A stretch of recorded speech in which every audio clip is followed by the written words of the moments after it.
Thank you. Let me just say on behalf of our church for the hours. I can't imagine how much research and depth you put into it, but you said there were many who helped with the project. Definitely. Who Carlton Carter and some of our archivists. A lot. Well, it's very fortunate that Woodmont has this great wealth of information and people that made it possible to write the history of the church. And documenting the history of Woodmont has always been important. And evidence of this is that the day after the church was officially chartered, there was a photograph in the Nashville Banner of some of the people because the church wanted the city of Nashville to see, here we are.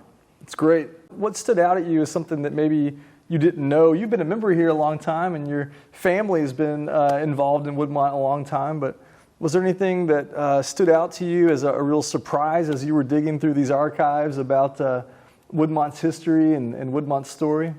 Well, there were quite a number of surprises. So I'll give you a few examples of those things. Woodmont wasn't even in the city limits when the chapel was finished in 1944 because the Woodmont-Hillsboro area, as it was known then, was still considered out in the country. Wow. I tell my friends now that, we're an urban congregation, that we're in the city, it's, oh yeah. So much has changed. Yeah. Another surprise, a fire started by arson in 1974 almost destroyed the chapel and left soot and dirt in the entire church building. The membership showed up on Tuesday morning after the fire and started cleaning. Determined that the congregation would meet together on Sunday morning in the sanctuary and that Becky and Ed Fulcher could have their chapel planned wedding the day before. That's great.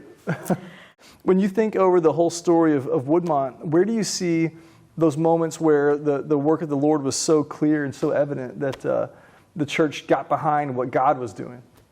Well, you see God moving in all kinds of directions. It's hard to really put it in a box and say this is it, because when I say the word Woodmont, try not to think about the interior of the sanctuary or the exterior of the building on this busy corner out here, but think of it as this long line of people leaving from an old high school, coming down the road to this corner and building a community based on God's love.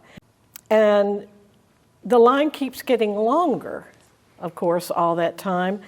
And the line goes to building new churches like Glenwood, Crevewood, Brook Hollow, Forest Hills, Brentwood, as well as the internal congregations that meet here from Africa or Asia. Yeah. And remember, in addition to all this, that Larry Dowdy said that God is a mathematician. So where is God moving?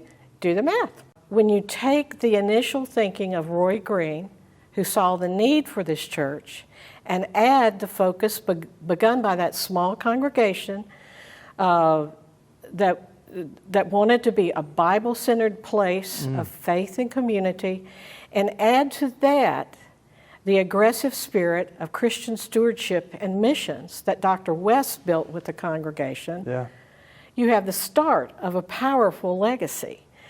And then that legacy was adopted and expanded by every new pastor and the staff here through the church's history. This is a powerful legacy that's taken the church from one century into another and will take us into the next. Yeah. Have you thought about, someone recently told me that in 80 more years, it'll be 2100. Yeah. And we're here at 2100 Woodmont Boulevard, and it's neat to think about in the next century, in 2100, what God will be doing through the people of Woodmont. So I'm so appreciative of you and your family for all the hard work you put into researching and writing the history of Woodmont's story. It really is a fascinating story about what God's done to grow this family of faith here on this corner and to touch so many lives around the world and to impact the kingdom through the work of Woodmont.